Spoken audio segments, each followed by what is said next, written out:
శ్రీచక్ర news ప్రేక్షకులకు సద్దుల బతుకమ్మ శుభాకాంక్షలు. ఇక ఈరోజు ముఖ్యాంశాలు. భార్య అవినీతి భాగోతం బయటపెట్టిన భర్త.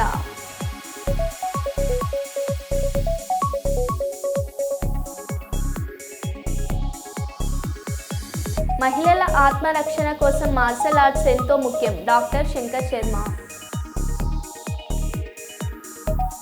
వరంగల్ పోలీస్ కమిషనరేట్ కార్యాలయంలో బతుకమ్మ సందడి.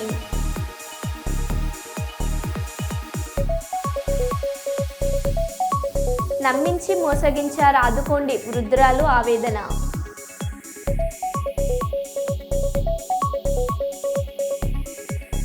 కనకదుర్గమ్మకు పట్టు వస్త్రాలు సమర్పించిన సీఎం చంద్రబాబు.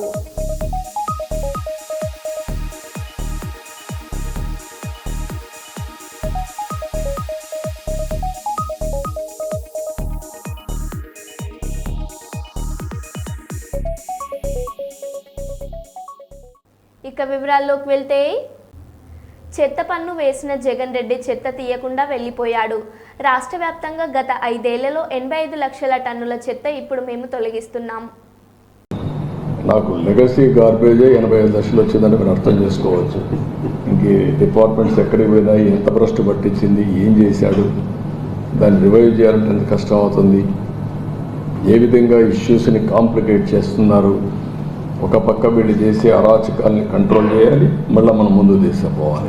చెత్త పన్ను వేయటం వల్ల ప్రాబ్లం వచ్చింది సార్. చెత్త పన్ను వేసిన వ్యక్తులు చెత్తను తీయలేదు. చెత్తగా భావించారు. ఇంత మునుపు ఎప్పుడో కట్టినటువంటి వేస్ట్ కాంపోస్ట్ ప్లాంట్లన్నీ కలరగొట్టుకొని వదిలిపెట్టారు, సిక్ చేసి వదిలిపెట్టారు.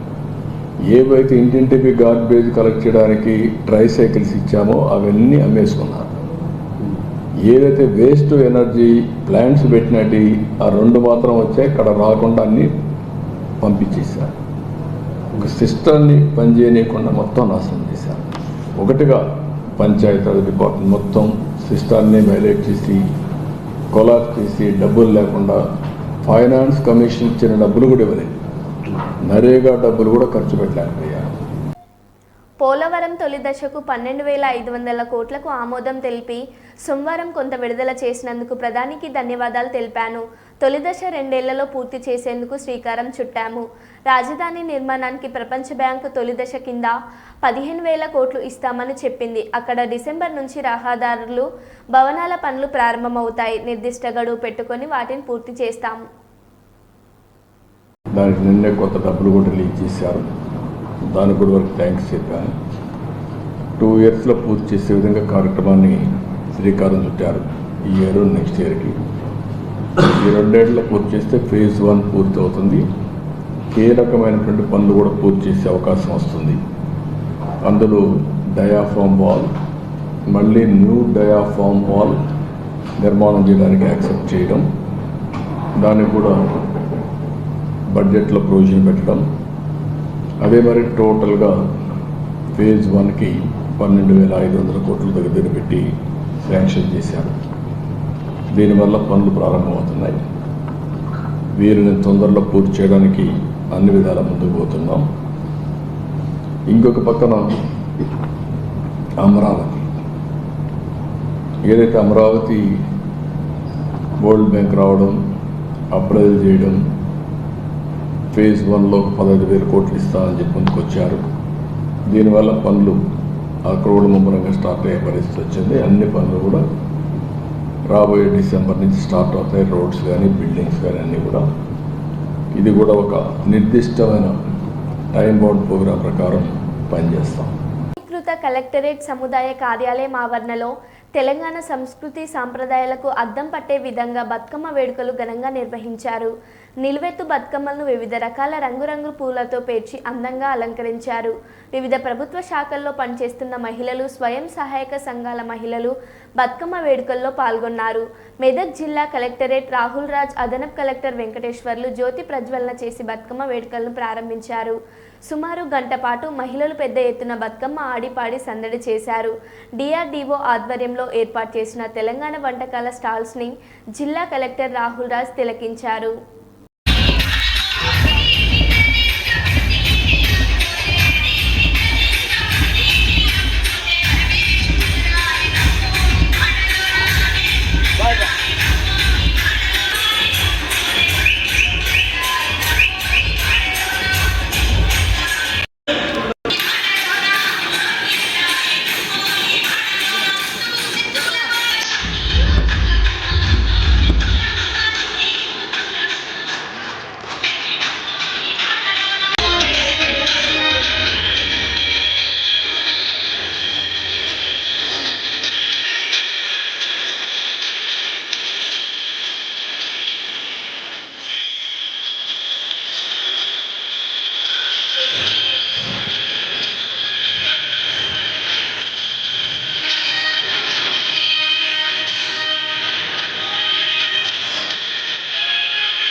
ఏ బాబు హలో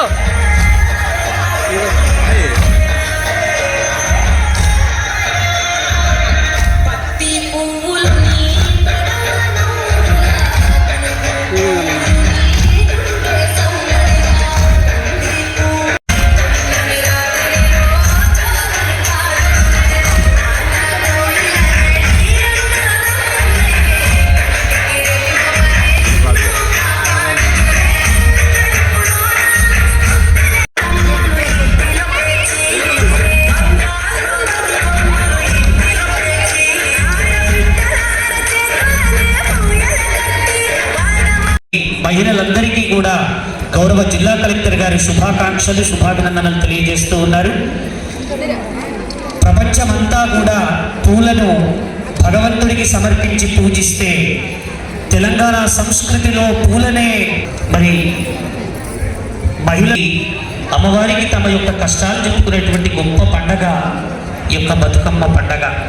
మరి ప్రతి ఆడపడుచు తన తల్లిగారింటికి విచ్చేసి ఆమెనే స్త్రీ స్వరూపంగా, ఆమెనే లక్ష్మీ స్వరూపంగా ఈ బతుకమ్మ పండుగను విజయవంతం చేసేటువంటి ఆచారం మన తెలంగాణ ఆచారం.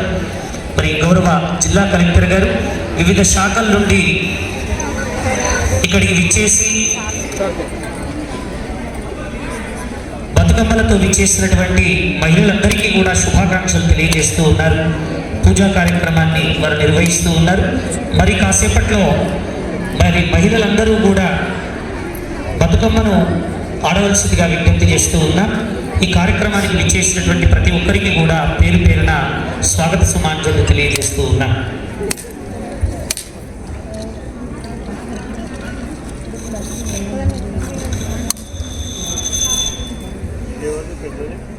గౌరవ జిల్లా కలెక్టర్ గారు పూజా కార్యక్రమాన్ని నిర్వహిస్తూ జ్యోతి ప్రజ్వలన కార్యక్రమాన్ని నిర్వహిస్తూ ఉన్నారు. సార్ ఒక్క ఫోటో సార్.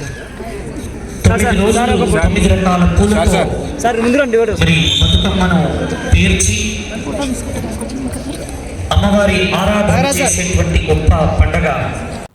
గ్రామ వార్డు స్థాయిలో ఉన్న వైఎస్ఆర్సీపీ కార్యకర్తలు సానుభూతి పరులను ఏకతాటిపైకి తీసుకురండి. ఎన్నికలు ఎప్పుడొచ్చినా మనం డి అంటే డి అనేలా ఉండాలి. ప్రతిపక్షంలో ఉన్నప్పుడు కష్టాలుంటాయి, కానీ ఆ కష్టాల్లో నుంచే నాయకులు పుడతారు. రెడ్ బుక్ పెట్టడం పెద్ద పని కాదు, మనం గుడ్ బుక్ పెడదాం. వైఎస్ఆర్సీపీ అధ్యక్షులు వైఎస్ జగన్ గారు అన్నారు. మంగళగిరి నియోజకవర్గం మరి ఒక ప్రత్యేక పరిస్థితుల మధ్య ఈ నియోజకవర్గం ఉన్న నేపథ్యంలో, సో ఈ నేపథ్యంలో క్యాడర్కు భరోసా అనేది ఖచ్చితంగా ఉండాలి. మితిమీరిన అధికార దుర్వినియోగంతో మన మీద ఏదైనా జరిగినప్పుడు మనకు భరోసా అనేది ఎక్కడో ఉండాలి. పలానా దగ్గర మనకు భరోసా ఉంది, పలానా దగ్గరికి మనం పోవచ్చు, పలాని రకంగా పార్టీ మనకు ఆదుకునే కార్యక్రమం చేస్తుంది, పలాని రకంగా పార్టీ మనకు తోడుగా నిలబడుతుంది అన్న నమ్మకం, అన్న విశ్వాసం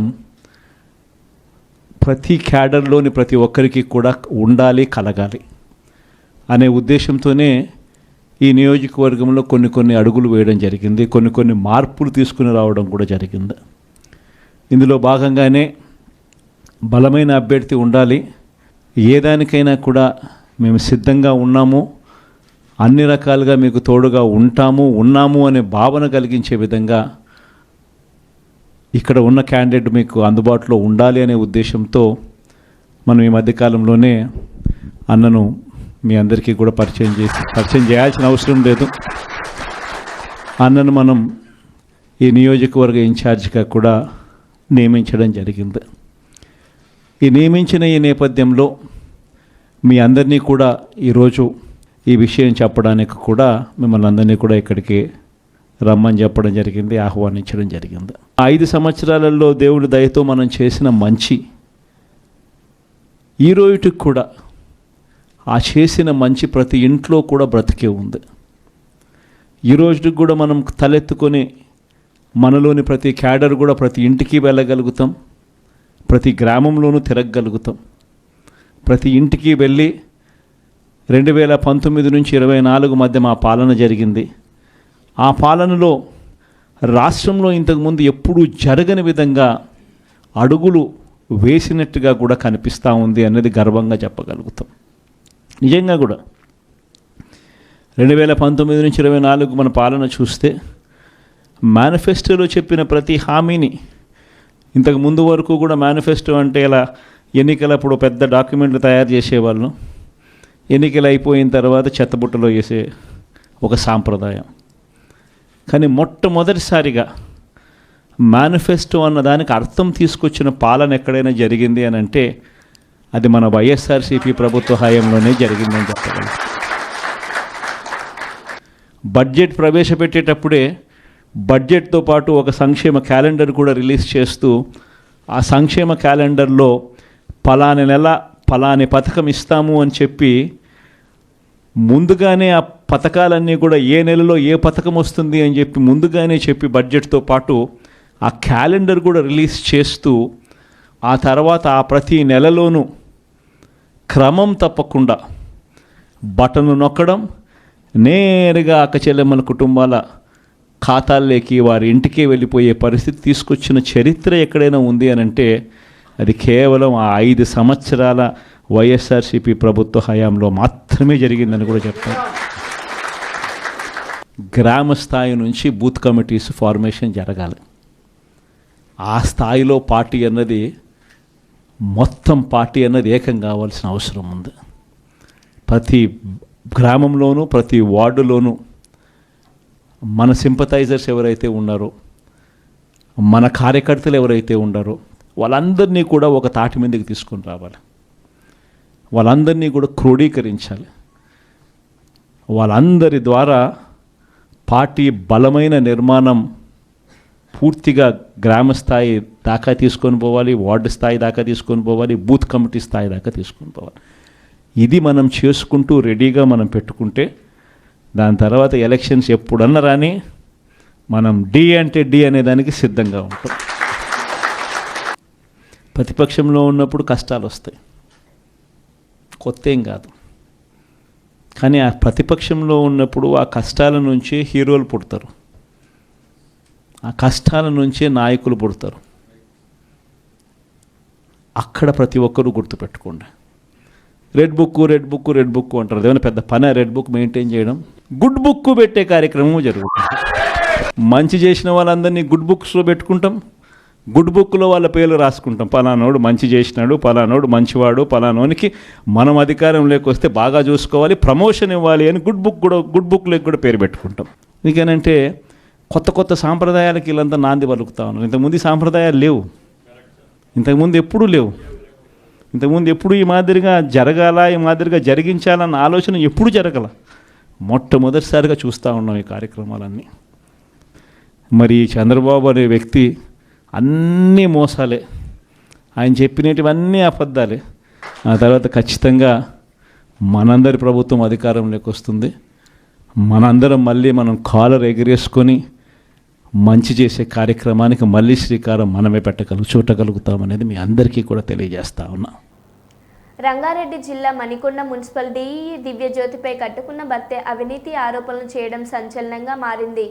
కాంట్రాక్టర్ల నుంచి కమిషన్ల రూపంలో తన భార్య జ్యోతి ప్రతిరోజు లంచం తీసుకుంటుందంటూ ఇంట్లో గుట్టలుగా ఉన్న డబ్బులు వీడియోలను ఆమె భర్త విడుదల చేశారు. ఇంట్లో డబ్బుల్ని దాచిన ప్రతి చోటు చూపిస్తూ వీడియోల్ని విడుదల చేశారు. భార్య చేస్తున్న తప్పుడు పనులు తట్టుకోలేక ఈ వీడియోలు తీసినట్లు తెలిపారు. లంచం పైసలు చూపెడతా మీకు.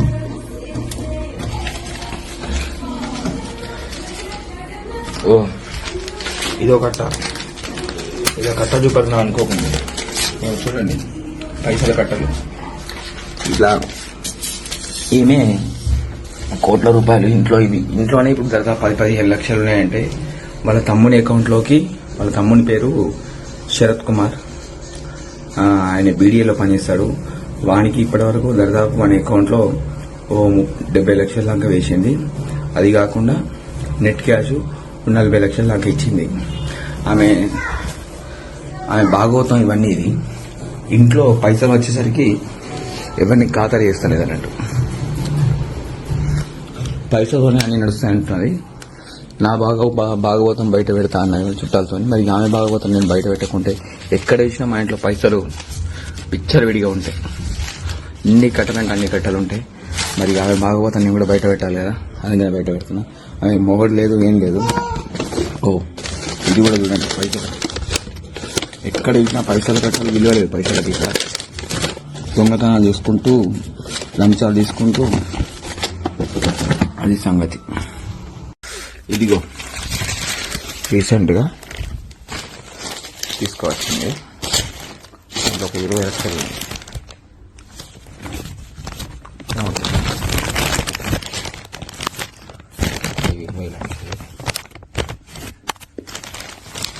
కనబడుతున్నాయి 20 లక్షలు. వాళ్ళ తమ్మునికి ఇంకో 30 లక్షలు పంపించింది. దొంగలు, మొత్తం దొంగలు. వాళ్ళ పెద్ద తమ్మునికి నెట్ క్యాష్లు ఎన్ని ఇచ్చిందో, ఎన్ని డబ్బులు ఇచ్చిందో తెలియదు. వాళ్ళ చిన్న తమ్మునికి ఎన్ని డబ్బులు ఇచ్చిందో తెలియదు. తనను నమ్మించి మోసగించారంటూ గుడిపల్లి మండలం కమనపల్లి గ్రామానికి చెందిన మల్లమ్మ పోలీసులను ఆశ్రయించారు. ఈ సందర్భంగా ఆమె మాట్లాడుతూ కమనపల్లి గ్రామ పరిధిలో తనకంటూ 3.5 ఎకరాల భూమి ఉందన్నారు. ఇందులో 1.4 ఎకరాల భూమిని గుండ్లసాగరం గ్రామానికి చెందిన సి వెంకటేష్ అను వ్యక్తికి అమ్మినట్టు తెలిపారు. కాగా తనకు చదువు రాదని గుర్తించిన వెంకటేష్ మాయమాటలు చెప్పి నమ్మించి తనకు మాయమాటలు చెప్పి మోసగించి తన కుటుంబానికి చెందిన 3.5 ఎకరాల భూమిని రిజిస్టర్ చేసుకొని రెవెన్యూ రికార్డులో సైతం తమ పేర్లపై భూమి రికార్డులను మార్చుకోవడం జరిగిందన్నారు. ఇవేవీ తెలియని మల్లమ్మ భూమిని అనుభవిస్తుండగా వెంకటేష్ భూమిని సర్వే చేయించడానికి సంబంధిత అధికారులతో రావడం జరిగిందన్నారు. ఈ సందర్భంగా వారిని ప్రశ్నించగా తాము మోసపోయినట్టు తెలిసిందన్నారు. వెంటనే పోలీసులను ఆశ్రయించమని సంబంధిత అధికారులు స్పందించి తమకు న్యాయం చేయాలని బాధితులు కోరుతున్నారు. ఆడొక పొజిషన్లో ఆ ముడుకులో ఇంత మాత్రం రాసుకుంటాడు. యాభూషాన్ దగ్గర కీలేది అన్ని మాయమ్మకు రిజిస్టర్ అయ్యే దాన్ని కూడా ఎక్కిచ్చి రాసుకున్నాడు. వీళ్ళని యామరించుకొని 1 ఎకరా 1.5 ఎకరా యామరించి రాసుకొని వస్తున్నాడు. అంత మాత్రం వాళ్ళనే అడగండి. వాళ్ళు ఆ పొద్దు రిజిస్టర్ చేసినారు కూడా వాళ్ళకి రిజిస్టర్ అయింది. వాళ్ళకి తెనిసేసి అమ్మూట్లు పెడతాం శవరాలు అంటే కూడా కలిపి తోడుకోపోయి గుడి పిల్లి చేసుకున్నారు. నా పేరు శాంతమ్మ, బన్సెట్పల్లి. 40 సెంట్లు మేము అమ్మింది. మాకు తెలియకుండా మా చిన్నాయనది మాది అంతా చేరి 2 ఎకరాల 40 సెంట్లు రిజిస్టర్ చేసుకున్నాడు. గుణసాగరము మాజీ ప్రెసిడెంట్ ఓసీపీ వెంకటేశు ఎక్స్ట్రా భూమి అంతా రాసుకున్నారు. మాకు తెలియకుండా మా చిన్నాయనది మాది కూడా 1.40 సెంట్లు అమ్మింది ఎక్కువ కాకుండా దానికి పోయిన మమ్మల్ని నాకు తెలియకుండా అంత మటుకు రాసుకొని చెప్పిండారు, చేసి రాసుకున్నారు. కావాలని సార్ అప్పుడు మాహం చేసినాడు. ఇప్పుడు మాకు న్యాయం కావాలని సార్. వైఎస్పీ కాంగ్రెస్ ఉన్నప్పుడు మమ్మల్ని మాహం చేసేసి వెంకటేశ్వర, ఇప్పుడు చంద్రబాబు నాయుడు వచ్చినాడు. మాకు న్యాయం కావాలని సార్. ఈ భూమి గురించి కూడా మా చిన్నాయన ఆత్మహత్య చేసుకొని చచ్చిపోయినారు సార్. మాకు న్యాయం కావాలా. మా చిన్నోళ్ళు కూడా పోరాడుతూ ఉన్నారు, కానీ వాడు అప్పుడు కూడా మా న్యాయం చేయలేదు. మాకు చేయలేదు, మా చిన్నాయన వాళ్ళ కొడుకులు కూడా చేయలేదు. చిన్నోళ్ళ మీద దౌర్జన్యంగా వచ్చిన్నాడు. న్యాయం చేయాలని సార్. మాకు మీరన్నా మాకు న్యాయం చేయాలని సార్. చంద్రబాబు పార్టీ వాళ్ళన్నా మాకు న్యాయం కావాలని సార్. మాది మా అమ్మమ్మని మా తాతది ఇట్లా తీసుకొని భూమి తీసుకున్నారు. మాజీ సర్పంచ్ వెంకటేష్ వైఎస్ఆర్. అప్పుడు వాళ్ళకి తెలియకుండా 1 ఎకరా 40 సెంట్లు 44 సెంట్లు చేయించినాము.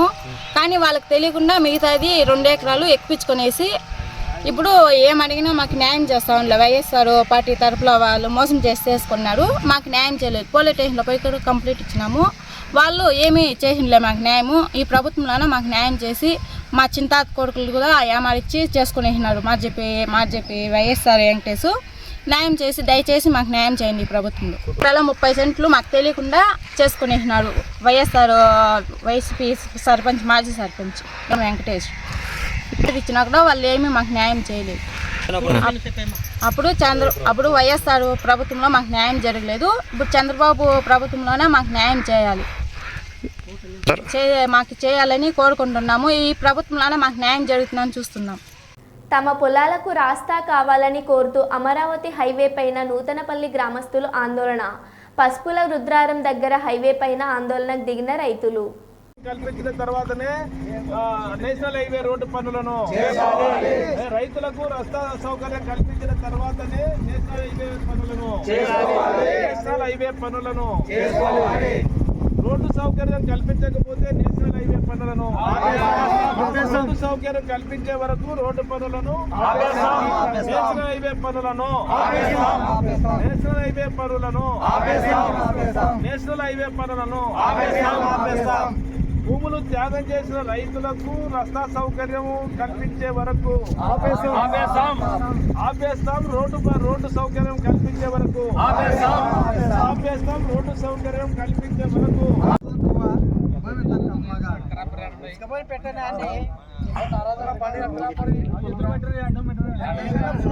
కర్నూలు సభకాయలు గారేపురం రోడ్డుకి ధర్నా దిగినారు.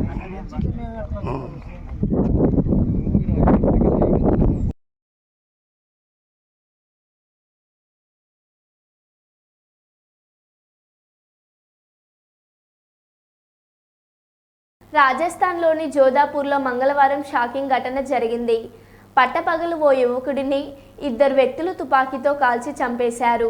సమాచారం అందుకున్న పోలీసులు ఘటనా స్థలానికి చేరుకుని మృతదేహాన్ని పోస్టుమార్టం నిమిత్తం ఆసుపత్రికి తరలించారు. మృతుడిని సుభాష్గా గుర్తించారు. పాత కక్షల కారణంగానే ఈ దారుణ ఘటనకు పాల్పడ్డారని పోలీసులు భావిస్తున్నారు. ఈ ఘటనకు సంబంధించిన వీడియో సమీపంలోని ఉన్న సీసీటీవీ కెమెరాలో రికార్డ్ అయింది.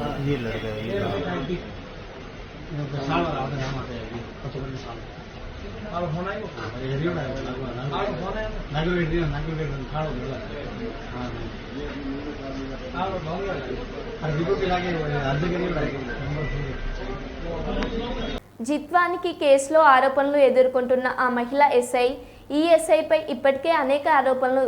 దసరా ఉత్సవాలు మూల నక్షత్రం రోజున అమ్మవారి అంతరాలయం బంగారు వాకిలి వద్ద విధులు కేటాయింపు ఇదేం పద్ధతి అని అడిగిన సందర్భంగా తిరిగి తీవ్ర వాగ్వాదం.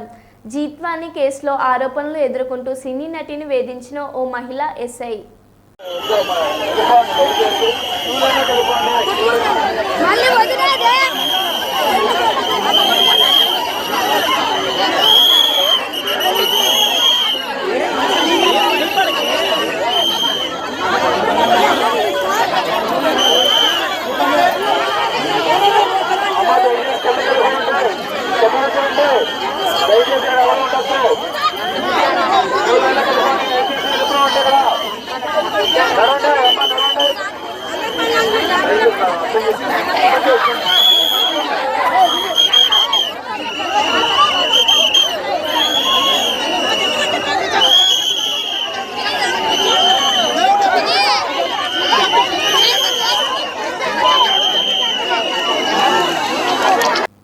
మరో బులెటిన్లో మళ్ళీ కలుద్దాం. Stay tune.